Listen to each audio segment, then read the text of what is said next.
Ni barang tu.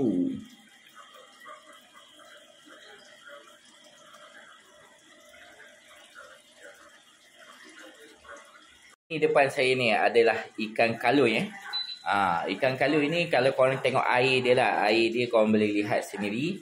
Dia ada habuk lah sikit-sikit je, tapi tak banyak. Dia sebenarnya kalau korang nak elakkan habuk yang banyak macam ni kan, korang dua saja. Korang kena pakai. Yang pertama sekali adalah yang kedua adalah dia punya orang panggil apa?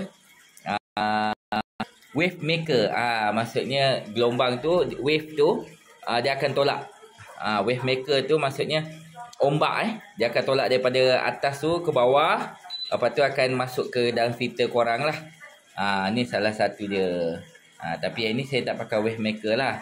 Saya pakai hanyalah stocking filter. Kalau apa-apa cuba korang komen sikit. Korang pernah pakai tak wave maker pula? Korang pernah pakai stocking filter tak?